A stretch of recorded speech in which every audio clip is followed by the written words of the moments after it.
நீங்கள் பவுடர் ஆக்குங்க, நான் மக்கள்கிட்ட காட்டுறேன். ஐயோ கீழே போட்டீங்க. ஐயோ நாளைக்கு நீங்கள் வந்துட்டு பெண்கள் பாதுகாப்புன்னு சொல்லி ஒரு மாநாடு நடத்துனீங்கன்னா ஏகப்பட்ட வீடியோஸ் வரும்.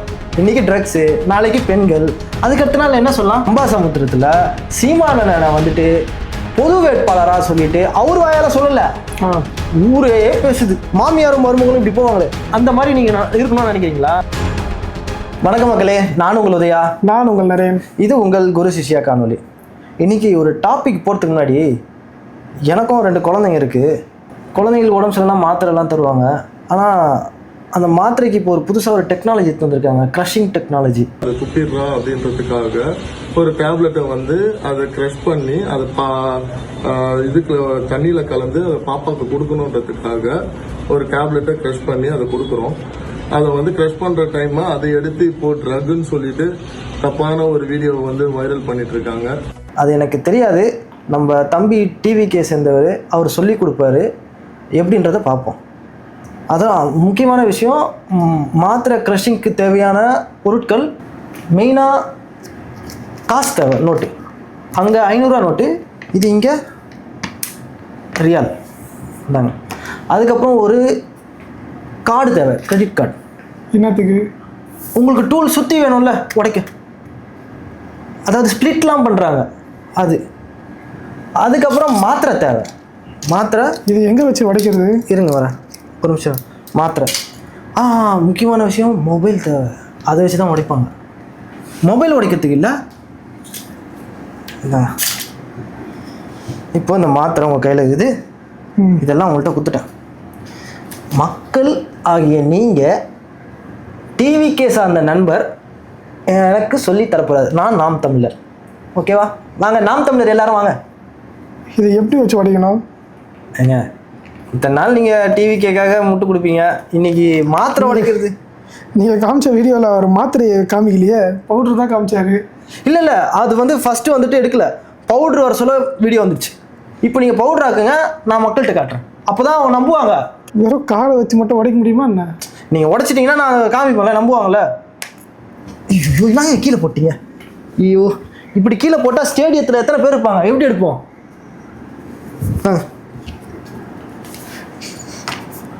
இல்லை, என்னால் முடியல. சரிதா, நான் ட்ரை பண்ணுறேன் மக்களே. ஆனால் எதுக்கு அங்கே காசு வைக்கணும்? காசாங்க, நாளைக்கு குழந்தைக்கு வந்துட்டு பாலாடை இல்லைல்ல, இதில் சுற்றி உள்ளே போட்டு குழந்தைய ஊதி இழுக்க சொன்னால் கரெக்டாக இருக்கும். இதோ அப்படிதானே? தெரியல. ஃபஸ்ட்டு இதை உடைக்கிறோம். டிவி கேட்க ஏதாவது பாட்டு இருக்கா கொள்கை ரீதியாக? தெரியலையே. ஏதாவது பாட்டு இருந்துன்னா அதை சொல்லி வேண்டுதலாக்கி, சரி விடுங்க. ஆதவர்ஜுனா வாழ்க, இளைய தளபதி தமிழ்நாட்டு சிஎம் விஜய் அவர் வாழ்க. ஏன்னா அவர் தான் சாமிக்கு கோயிலெல்லாம் ஃபோட்டோலாம் திரும்ப வைக்கிறாங்க, அவர் கடவுள் மாதிரி வேண்டுறாங்க. நான் கடவுளை வேண்டிக்கிறேன் இப்போது. ஆனால் என்ன வேணுனாலும் அதை உடைக்கலாம் முடியாது காடை வச்சு. இருங்க. ஐயோ எத்தனை வாட்டி பறந்துருக்கோம்? சரி பிடிங்க, வேணாம் இது வைங்க. சரி, நம்ம அம்மா கிட்டே ஆயாலாம் சொல்லி கொடுத்தாங்க தெரியும்ல, பாலாடையெல்லாம் வந்துட்டு உடச்சி ஊற்றி கொடுத்துருவாங்களா, அதே பண்ணிக்கலாம். இதுக்கெல்லாம் வந்துட்டு முட்டு கொடுக்கணுன்னாக்கா நம்ம, அதாவது விளையாட்டுத்துறை அமைச்சர் நம்ம ஐடியா கேட்கணும், அப்போ தான் அவர் சொல்லிக் கொடுப்பார். ஏன்னா இன்றைக்கி வந்துட்டு ட்ரக்ஸ் ஒழிப்பு மாநாடு நடத்துனாங்கல்ல, அதாவது மாரத்தான், அதனால தான் இந்த வீடியோ ரிலீஸ் ஆகி. நாளைக்கு நீங்கள் வந்துட்டு பெண்கள் பாதுகாப்புன்னு சொல்லி ஒரு மாநாடு நடத்துனீங்கன்னா அதுக்காக ஒரு வீடியோ இல்லை, பல வீடியோஸ் இருக்குது தெரியுமா? ஏகப்பட்ட வீடியோஸ் வரும். இன்றைக்கி ட்ரக்ஸு, நாளைக்கு பெண்கள், அதுக்கடுத்த நாள் என்ன சொல்லலாம், விவசாயம் எங்களுக்கு ரொம்ப முக்கியம்னு சொல்லி போயிட்டு நின்னாங்கன்னு வச்சிங்களேன். இப்போ வந்துட்டு ஒரு ரீல்ஸ் வந்து வைரல் ஆகிட்டே இருக்குது. அதாவது டேம்லேருந்து தண்ணி வருது, ஆனால் தண்ணி வர சொல்ல ஃபுல்லாக நுர மட்டும் வருது, ஏரியா ஃபுல்லாக பிளாக் ஆகி போகுது, கல்லுலாம் வந்து கரையாகி அது ஒரு கருப்பாகுது, பச்சை பசேல்னு தண்ணி வருது, நுரையாக வருது. அந்த அளவுக்கு இயற்கையை பாதுகாக்கிறாங்களாம். பச்சை பசேல்னு புல் இருக்கும்னு கேள்விப்பட்டிருக்கேன். தண்ணி பச்சை பசேல், மீனெல்லாம் செத்து போச்சு. அதாவது இயற்கையில் வந்துட்டு தண்ணி ரொம்ப முக்கியம் அப்படின்னு எல்லாரும் நினைப்போம். ஆனால் அந்த தண்ணிக்குள்ளே இருக்க ஜீவன்கள் எப்படி இறக்குதுன்னா கெமிக்கல்ஸ். நம்ம இளைய தளபதி சொல்லியிருக்காரு, நேர்மையாக சொல்லி. நாளைக்கு ஒரு மாநாடு போட்டான்னு வச்சுங்க, அது ஒரு வீடியோ வரும். அதில் மேட்ரு சரக்கு அடிக்கக்கூடாதுன்னு சொன்னார். சரக்கு அச்சா ஸ்போர்ட்ஸில் தெம்பு இருக்காதுன்னு சொன்னார். ஏர்போர்ட்டில் சரக்கு பாட்டிலோட மாட்டினது யாரு? ஆதவர்ஜுனாவா? மினிஸ்டர் ஆதவர்ஜுனா. தப்பாக சொல்லாதீங்க, நீங்கள் டிவிக்கே வேறு. அப்புறம் இந்த மாரத்தான்ல வந்துட்டு உறுதிமொழி எடுக்க சொல்ல அது என்ன? ஏன் அவங்க உதயநிதி என்ன சொன்னாங்களோ அப்படியே சொன்னாங்க? உதயநிதியை ஃபாலோ பண்றாங்களா, டிஎம்கேவை ஃபாலோ பண்ணிக்கிறாங்க? அது எங்க அதே மாதிரி இருக்கு? ஏங்க அவர் பேசின அந்த லிப் மூமெண்ட்ஸ் இருக்குல்ல, அப்படியே உதயநிதி பேசின வாய்ஸத்துக்கு மாற்றி உதயநிதி பேச சொல்ல விஜய் அவர் பேசின வாய்ஸை போட்டு சிங்க் பக்காவாயிடுச்சு. அதாவது பேப்பர் ஒரே பேப்பர், 2 பேரும் படிச்சிருக்காங்க. உதயநிதி என்ன பண்ணாரோ அதை இவர் பண்றாரு. இப்போ நான் என்ன கேட்க வரேன்னா, நீங்க டிஎம்கேவா இல்லை டிவிகேவா? அது மக்கள் தான் சொல்லணும், எனக்கு தெரியல. ஆனால் டிஎம்கே கூட இந்த மாதிரி பவுடர்லாம் பார்க்கல நாங்கள். அதில் யாரோ மாட்டுறாங்க, டிஎம்கே பேரை வச்சு சுற்றி திருட்டு வேலை பண்ணுவாங்க. ஆனால் டிஎம்கேக்குள்ளவே பார்த்தீங்கன்னா பவுடரு அடித்து இந்த மாதிரிலாம் நான் பார்க்கலைங்க. அவங்கள விட நீங்கள் டாப் டக்கருங்க. ஏன்னா மினிஸ்டர் கரெக்ட் தான். ரவுடிசம் பண்ணி கேள்விப்பட்டிருக்கோம், அசிங்கமாக பேசுறது கேள்விப்பட்டிருக்கோம், சண்டை போடுறது கேள்விப்பட்டிருக்கோம். ஆனால் டைரெக்டாக பவுடர் பிஸ்னஸ் டாப் டக்கர் இல்லை, பவுடர் தட்டுறது மினிஸ்டரை சொல்லி கொடுக்குறாரு. என்னத்த சொல்கிறது. அது இல்லாமல் இவங்க உத்தமர். ஆனால் நல்ல வேலை கரெக்டான ஒரு ஸ்டோரி எடுத்துன்னு வந்தாங்க. இது கூட ஏதோ சில மக்கள் நம்புவாங்க. இந்த டிகே குரூப்ஸ்ன்னு சொல்கிறாங்களே. யாருங்க டிகே? இது என் வகையில் சொல்லக்கூடாதுன்னு நினைக்கிறேன். ஏங்க? சில பேர் தற்கொலை குரூப்ஸ்ன்னு இருக்காங்க. அதுக்கு ஷார்ட் ஃபார்ம் வச்சிட்டாங்களா? இந்த டிவிகேன்னு சொல்கிற மாதிரி டிகேன்னு சொல்லிட்டீங்களா? எனக்கு வந்து கன்ஃபியூஸ் ஆயிடுச்சு. வெற்றி எடுத்துட்டு டிகேவை ஜாயின் பண்ணிட்டீங்களோன்னு. அதுக்கு ஃபுல் ஃபார்ம் இதுதானா? அந்த குரூப்புக்கு வந்து இது அவங்க இதையும் அது ஒன்றும் அதுதான் இல்லை, மாத்திரை தான் கொடுத்தாரு குழந்தைக்குன்னு சொல்லிட்டு நம்புவாங்க. ஆனால் அதுதான் எக்ஸ்பெரிமெண்ட் பண்ணி காமிச்சிடலாம் அப்படின்னு பண்ணது இது. என்னால் அதுவும் நான் முட்டும் கொடுக்க முடியாது இதுக்கு மேலே. எதுவும் எப்படின்னு எனக்கு தெரில. நீங்கள் முட்டை கொடுக்க தேவையில்ல. ஒன்று சொல்கிறேன், நல்லா கேட்டுங்க. அது மெயினாக சொல்கிறேன், டிவிகே நண்பர்களே, உங்களுக்கு எல்லாருக்கும் ஒன்று சொல்லிக்க விரும்புகிறேன். போக போக காலம் என்ன ஆகும்னா, நீங்கள் செலக்ட் பண்ண ஒவ்வொரு கேண்டிடேட்டுக்கு பின்னாடி இருக்க எல்லா ஆயுதங்களும் வெளியில் வரும். இதெல்லாம் ஆயுதம் தான். யாருக்கு ஆயுதம்? எதிர்கட்சிக்கு. அதாவது நாம் தமிழர் அண்ணன் சீமான் அண்ணன் வந்துட்டு இவரோட ஒரு மீட்டிங் எலெக்ஷனுக்கு முன்னாடி, அதாவது இவர் கூப்பிட்டு பேசினாராம், நம்ம 2 பேர் சேர்ந்து மக்களுக்கு சேவை செய்யலாம் அப்படின்னு சொல்ல சீமான் அண்ணன் என்ன சொல்லியிருக்காருன்னா, ஓகே நீங்கள் இப்போ தானே வரீங்க, நீங்கள் புது என்ட்ரி, நாங்கள் ஆல்ரெடி வந்து கட்டமைப்பு வச்சுருக்கோம், ஸோ 2 பேர் சேர்ந்து பண்ணும்போது அப்போது இவர் என்ன சொல்கிறாருன்னா காங்கிரஸை கூப்பிட்டு வரணும் அப்படின்னாரு. அதனால அவங்களுக்கு 2 பேருக்கும் வாக்குவாதம், வாய்க்கால் தகராறு, ஒதுங்கிட்டாங்க. கட்டமைப்புன்னு ஒன்று இருந்தது. யார்? நாம் தமிழ். அதாவது சீமான் அண்ணன், சிவசங்கர் அண்ணன், டாக்டர் கார்த்திகேயன், அப்புறமா பேரறிவாளன், இவங்களெல்லாம் வச்சுட்டு நீங்கள் ஒர்க் பண்ணிங்கன்னா அவங்க இப்படி பவுடரெல்லாம் உடைக்க மாட்டாங்க. அவங்களுக்கு அந்த எக்ஸ்பீரியன்ஸ் இல்லை. ஆனால் இந்த டீமில் பல எக்ஸ்பீரியன்ஸ் கைகள் இருக்குது. இதை வந்து கூட்டணி வச்சு உள்ளே எடுத்துன்னு போக முடியுமா? சொல்லு சீமானனா, இந்த மாதிரி ஒரு கூட்டணியை நீங்கள் எடுத்துகிட்டு வருவீங்க, அதுதான் அவங்களோட டிகேன்னு சொல்லியிருக்காங்க.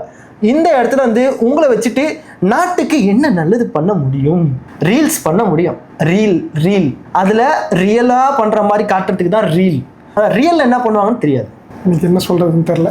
இப்போது அம்பாசமுத்திரத்தில் சீமானனை வந்துட்டு பொது வேட்பாளராக சொல்லிட்டு அவர் வாயால் சொல்லலை, ஊரே பேசுது. எதுக்கு தெரியலையா? எதுக்கு? அதாவது நாம் தமிழர்கிட்ட ஒரு கொள்கை இருக்கு, அந்த டீம் தனியா இருக்கு தமிழ்நாட்டில். அதுதான் வந்து ஒரு மேஜர் ரோலா பிளே பண்ணுது. இந்த எலெக்ஷன்ல, அந்த இடைத்தேர்தலில் அவங்களுக்கு ஒரு சப்போர்ட் நம்ம கொடுத்தா கம்மிங் எம்பி எலெக்ஷன், அடுத்த தேர்தல், இதுக்கெல்லாம் ஒரு பக்க பலமாயிடும். யாரு? திமுக, டிஎம்கே அப்படின்னு அவங்களுக்குள்ள ஒரு டீம். அதாவது கல்யாணத்துல மீட் பண்ண போட்டோவை எடுத்து ரகசியம் பேச்சு என்ன அப்படின்னா, டேய் அது வந்துட்டு டிகேஸ் உங்களுக்கு ஒன்று கேட்டுக்கிறேன், கல்யாணத்துக்கு வந்தவங்கள அந்த இடத்துல ஒரு சந்திப்பு, அங்க ஸ்டேஜுக்கு கீழே வந்துட்டு சோஃபா சேர்ஸ் எல்லாம் போட்டு உட்காடுறாங்க, விஐபிஸ் முன்னாடி வந்து உட்காருவாங்க. நோ சொல்லுங்க, இதுக்கு நீங்க எப்படி சொல்லுங்க கொடுக்க முடியாது. சரி நீங்க சொல்லுங்க. சரியா? கல்யாணத்துக்கு வராங்க, நின்னுட்டு கை கொடுத்துட்டு போறாங்கன்னா ஓகே, வந்துட்டு ஒன்னா சோஃபால உட்காந்துட்டு இவர் காதல் அவர் பேசுறது, அதுக்கு இவர் பதில் கொடுக்கறது, சிரிக்கிறது, இந்த மாதிரி கான்வர்சேஷன் வச்சுக்கிறது அவசியம் இல்லை. நீங்க தான் சொல்றீங்களே நாங்க நல்லவங்க இல்லைன்னு நீங்களே சொல்றீங்க, நீங்க தூய்மையானவங்கன்னு சொல்றீங்க. இருங்க, நாட்டுக்கு நல்லது செய்ய வந்திருக்கோம், எங்களுக்குன்னு ஒரு கொள்கை இருக்கு, நாங்க அரசியல் ரீதியா அவங்களோட கூட்டணி வைக்க மாட்டோம், திராவிட கூட்டணியோட கூட்டணி வைக்க மாட்டோம். இன்னைக்கும் அதுதான், நாளைக்கும் அதுதான், கடைசி வரைக்கும் அதுதான். ஓகேவா? அவரு சீமான் அண்ணன் அவங்க அப்பா இறக்குறப்ப அவரா கால் பண்றாரு. அவரா யாரு? ஸ்டாலின் அவரே கால் பண்றாரு. உங்க வீட்டுல ஒரு துயரம் இருக்கு, நாங்க இருக்கோம், நீங்க கவலைப்படாதீங்க அப்படின்னு பேசுறாரு.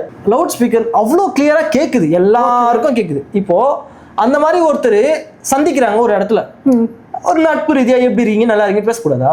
அவ்வளவு பேசணும் அவசியம் இல்லையா? என்ன பேசணும்? எவ்வளவு நேரம் வீடியோ அது? பக்கத்துல வந்து வந்து உட்காந்துக்கிட்டு சோஃபால அந்த நெருக்கத்தை ரகசியமா பேசினாங்களா? காதுல வந்து பேச. பக்கத்துல யார் இருந்தா? வைகோ யாரு கூட இருக்கா? டிவிக்கே கூட. இவங்க கூட உட்காந்து என்ன ரகசியம் பேசியிருப்பாங்க சொல்லுங்க? அதுதான் அவர் என்ன காதுல பேசியிருப்பாங்க. எப்படி பின்னாடி ஆளு பக்கத்துல ஆளு? இன்னும் கேட்டா போய் பக்கத்துல உட்காந்துக்கிட்டு காதுல வந்து பேசுறது, அதை கேட்டுட்டு சிரிக்கிறது, இதுவே தேவையில்லாத விஷயம் தான் நாங்க சொல்லுவோம். நான் என்ன சொல்றோம், எங்களுக்கே அது பிடிக்கல. ஆனா உங்ககிட்ட நான் ஒன்று சொல்றேன், டிவிக்கு ஆளுங்க கிட்ட, அது கல்யாண மேடை. அந்த இடத்துல கல்யாண மேடை இல்ல, கல்யாண மேடைக்கு மேல இருக்குது, அவங்க கீழே உட்காந்து இருக்காங்க. கல்யாண மேடையாண்ட தானே உட்காந்தாங்க, ரகசிய மீட்டிங்கா பண்ணாங்க. உங்க பார்வைக்கு அவங்க பேசுனதே தப்பு, ரைட்டா?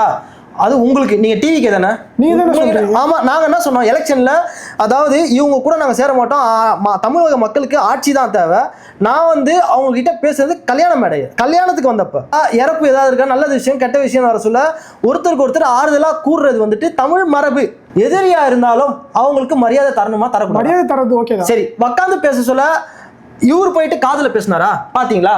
சீமான் அண்ணா இல்ல, அவரு வந்து பேசினது ஓகே. இதுக்கு சீமான் அண்ணா என்ன பண்ணுவாரு? எதுக்கு பக்கத்துல உட்காரணும்? ஏன் ஐயா, இப்பதான் சொன்னேன், தமிழர் மரபு ஒருத்தருக்கு மரியாதை கொடுக்கணுமா கொடுக்க கூடாதா, பக்கத்துல உட்கார்றது தப்பா, பக்கத்துல உட்கார கூட சொல்லியிருக்கா, பக்கத்துல உட்காரணும் இல்ல உங்க பார்வைக்கு அது தப்பா தெரியுது. அதாவது கல்யாணம் ஆகாம ஒருத்தர் கூட பழகலாம் ஒருத்தர், அதெல்லாம் உங்களுக்கு நல்ல விஷயம் சொல்லுங்க. என்னது நான் அது நல்லதுலாம் நான் பேசல, ஓகேவா? இருங்க, அது நல்லதுன்னு நாங்க பேசவே இல்லைங்க. டிவிக்கே ஆட்கள் நான் பேசல இங்க, டிவிக்கே ஆட்கள் நான் சொல்றது இவங்க எங்களை தப்புன்னு சொல்றீங்கன்னா நீங்க இப்படி பண்ணா அதுவும் தப்பு தானே. இங்க பொலிட்டிக்கலே இல்ல, அந்த இடம் அது பொலிட்டிக்கல் மேடையே இல்ல, அது பொலிட்டிக்கல் இடமே இல்ல பேசுறதுக்கு. அவங்க 2 பேர் பொலிட்டிஷியன்ஸ் தான். நீங்க பாக்குற பார்வை அது. ஒரு ஏர்போர்ட்ல திருமாவளவன், தமிழிசை, அப்புறம் சீமான், அப்புறம் திருச்சி சிவா டிஎம்கே 4 பேரும் ஏர்போர்ட்ல ஒரு இடத்துல மீட் பண்றாங்க, உட்காந்து பேசுறாங்க. அவங்க வந்து அரசியல்வாதி எதிரி, ஏதாவது அரசியல் மேடையில அரசியல் கொள்கையில எல்லாருக்கும் வேறுபாடு இருக்கு. ஆனா பொதுவா உட்காந்து பேசுறப்ப அவங்க எல்லாரும் பேசுறது தப்பா? ஒரு ஹியூமன் பீயிங்கா அவங்க வந்து நடந்துக்கிறது தப்பா? ஃபர்ஸ்ட் ஆஃப் ஆல் முறைச்சிக்கிட்டு போறணுமா? நீங்க எல்லாம் இப்படி பார்த்து அந்த படத்துல வந்துட்டு மாமியாரும் மருமகளும் இப்படி போவாங்களே, அந்த மாதிரி நீங்க இருக்கணும்னு நினைக்கிறீங்களா? நீங்க பேசுறது அது கரெக்ட்னு தோணுதா? ஏன்னா 4 கட்சியை சேர்ந்தவங்க ஒரே இடத்துல மீட்டிங் போடுறாங்க. இதே சீமான் அண்ணன் நாளைக்கு டிஎம்கே கூட சேர்ந்தா தப்புன்னு, அதாவது எலெக்ஷன்ல கூட்டணி வைக்கிறோம் பேசினா தப்புன்னு. ஏன்னா அவங்க வந்து கொள்ளை அடிக்கிற கூட்டம்ன்ற ஒரு பேர் இருக்கு, அதை பண்ணியிருக்காங்க. அந்த டீமோட போயிட்டு நமக்கு வந்துட்டு எந்த ஒட்டுருவும் வேணாம் என்னை பொறுத்த வரைக்கும். ஆனா கல்யாணத்துல போனது 3rd பர்சன் பார்க்க, அவங்க எதர்ச்சியா பார்த்தாங்க. எதர்ச்சியா பார்க்க சொல்ல இதை விடுங்க, சீமான் அண்ணா ஒரு இடத்துல வந்துட்டு பேசிட்டு இருக்க சொல்ல மயங்கடிச்சு கீழே விடுவார், அதுக்கும் ஃபோன் பண்ணி உங்களோட உடலை பார்த்துக்கங்க. சரி ஓகே, இப்ப கல்யாணத்துல உட்காந்து பேசினது கரெக்ட்னு தான் சொல்றீங்க. கரெக்ட் தப்புன்னு பேசுற இடமே இல்ல அது. ஃபர்ஸ்ட் ஆஃப் ஆல் அவங்க 2 பேரும் ஒரு இடத்துல இன்சிடென்ட்டா பாக்குறாங்க, கண்டுக்கவே கூடாதுன்றீங்க. ஆஃப் கோர்ஸ் அத ஒரு ஆக்சிடென்ட்டா பாக்குறது. அதான் நியூஸ் மீடியா வந்துட்டு பாலிமர் என்ன பண்ணுதுன்னா, அவ்வளவுதான். இப்போ வெளியே விஜய் ஏதாவது பண்ணா அதை கண்டுக்கணும், சீமான் ஸ்டாலின் அவர் ஏதாவது பண்ணா கண்டுக்கூடாது. நான் என்ன சொன்னேன்? விஜய் அவரை வெளியில ஏதோ பண்ணா சொல்லுங்க, அதை சொல்லுங்க. வெளியில என்ன பண்ணாரு அதை என்ன சொன்னேன்? விஜய் அவரும் ஸ்டாலின் போய் பார்த்தாரு, குலுக்கி அதை கண்டுக்கணும், இதை கண்டுக்கூடாதுன்னு சொல்றீங்க. அதுலயே முடிஞ்சு போச்சு. அதை பத்தி டீட்டெயிலா பேசுறீங்க, இதை பத்தி கண்டுக்கூடாதுன்னு சொல்லிட்டீங்க, அவ்வளவுதான். லிவிங் ரிலேஷன்ஷிப் வேற, அது வந்து ஒரு தமிழ் கலாச்சாரமா நீங்க 2த்தையும் பாத்தீங்கன்னா இது தப்பு அது ரைட்டு. அதை கண்டுக்க கூடாது, அதை கண்டுக்கணும், இதை கண்டுக்கூடாது. நீங்க அதை கரெக்ட்னு சொல்றீங்க. நான் தான் சொல்றேன், கரெக்டும் தப்பும் சொல்லவே இல்லையே. நான் என்ன சொன்னேன்? எதிர்ச்சியா ஒரு கல்யாணத்துல பார்த்தா ஒரு சம்பவம், அந்த இடத்துல பார்த்தாங்க, ஒருத்தருக்கு ஒருத்தர் எப்படி இருக்கா நல்லா இருக்கா அவ்வளவு முடிச்சுட்டு போயிட்டு இருப்பாங்க. அவங்க என்ன பேசுறாங்கன்றது நமக்கு தெரியாது, மக்கள் சொல்லுவாங்க. கண்டிப்பா சொல்லட்டுமே, அது பிரச்சனையே இல்லையே. நான் தான் ஓகே. அதுக்கப்புறம் இன்னொரு டாபிக், உங்க தலைவர் தில்லிக்கும் தமிழ்நாட்டுக்கும் இன்பிட்வீன் ஒரு ரிலேஷன்ஷிப்புக்காக ஒரு தூதரை வைக்கிறாங்க. அந்த மாதிரி வைப்பாங்களா? அரசாங்க ரீதியா தமிழக அரசாங்கத்துல இருந்து சென்ட்ரல்ல பேசுறதுக்காக, சரிங்களா? மீடியேட்டர் யாருன்னா கர்நாடகாவை சேர்ந்த ஒருத்தர், அதாவது இவரோட ஜனநாயகம் படம் ப்ரொடியூசர், அவரை வந்து நியமிச்சிருக்காங்க. இது ரைட்டா? தமிழ்நாட்டோட எதை பத்தி பேசுறதுக்கு என்ன?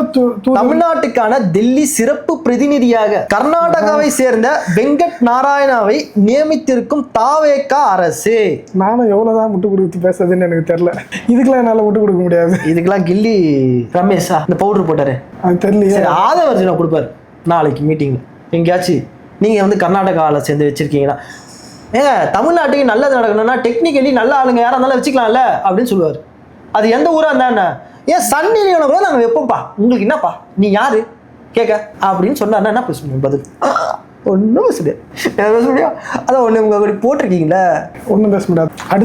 இன்னொரு முக்கியமான விஷயம், சீமான் அண்ணன் வந்துட்டு இன்னைக்கு, அதாவது 27ஆம் தேதி இன்னைக்கு சென்னையில் வந்துட்டு ஒரு சமூக ஊடகங்களை ஆக்கிரமிக்கக்கூடிய இன்ஃப்ளூயன்சஸ் அவங்க கூட ஒரு மீட்டிங் இருக்கு. ஆக்சுவலி நம்ம வளைகுடா நாட்டில் இங்கே சிக்கிட்டு இருக்கோம். இல்லைன்னா நான் ஃபர்ஸ்ட் அந்த இடத்துக்கு போயிட்டு இருப்பேன். போயிட்டு அவரை ஃபர்ஸ்ட் பார்த்து அவரோட உரையாடல் எப்படி இருக்கு. நம்மளே பார்த்தோன்னா ரொம்ப தமிழை சுத்தமாக பேச மாட்டோம். இப்போ இளைய தளபதி அவர் பார்த்தீங்கன்னா தமிழ்னு பேசினாரு. அவர் காலையில் பார்த்தீங்கன்னாக்கா ட்ரக்ஸை வந்துட்டு தமிழ் எழுதி அதில் வந்துட்டு தங்கிலீஷில் எழுதுறாரு. சரி, ஓகே. அதாவது தமிழ் முதல் அமைச்சர் அவர் எடுத்துக்காட்டு தங்கிலீஷ்ல ப்ரொமோட் பண்றாரு. ஸோ நம்ம சீமானனை வந்துட்டு அப்படி இல்லை. அவர் சுத்தமாக அந்த தமிழ் பேசுறதுல அவர் மாதிரி எனக்கு தெரிஞ்சு இப்போ இருக்க நிறைய பேர் இருக்காங்க. ஆனால் ஒரு லீடரா ஒரு பயங்கரமாக அந்த மாதிரி பேசுகிறப்ப அவர் மேலே ஒரு இம்ப்ரெஸ் என்னன்னா ஒரு ஆளுமை, பக்காவான ஆளுமை. அந்த மாதிரி ஆளுமையோட ஒரு நாள் சந்திப்பு இருக்காதா அப்படின்னு ஏக்கத்தில் இருக்க பல பேர் இருக்காங்க. அந்த மாதிரி ஒரு வாய்ப்பு கிடச்சிருக்கும் அங்கே இருந்தால். அங்கே இருக்க எல்லா யூடியூபர்ஸும் வந்துட்டு இன்ஸ்டாகிராம் இன்ஃப்ளூயன்சர்ஸ், சோஷியல் ஆப்பில் ஆக்கிரமிச்சு இருக்கக்கூடிய நாம் தமிழர் பிள்ளைங்க எல்லாரும் போயிட்டு சந்திப்பாங்க. நல்ல ஒரு வாய்ப்பு. ஸோ நாளைக்கு ஏதாவது அந்த மீட்டிங்கில் ஏதாவது பேசுகிற விஷயங்கள் என்னென்ன இருக்குன்றதை எதிர்பார்ப்போம். நாளைக்கு வீடியோ தான் வந்தால் தான் தெரியும். ஸோ மீண்டும் ஒரு நல்ல வீடியோ திரும்பவும் சந்திப்போம். நல்ல வீடியோனாக்கா இது நல்ல வீடியோவே இல்லை, நல்ல வீடியோவில் சந்திப்போம். இதுக்கப்புறம் பவுடர்லாம் வரக்கூடாது சொல்லிட்டேன், சொல்லி வச்சிரு டிவி கேக்கிட்ட. மீண்டும் ஒரு நல்ல வீடியோவில் சந்திப்போம். உங்களிடம் இருந்து விடைபெறுவது உங்கள் உதயா மற்றும் உங்கள் நரேன். பாய். பாய்.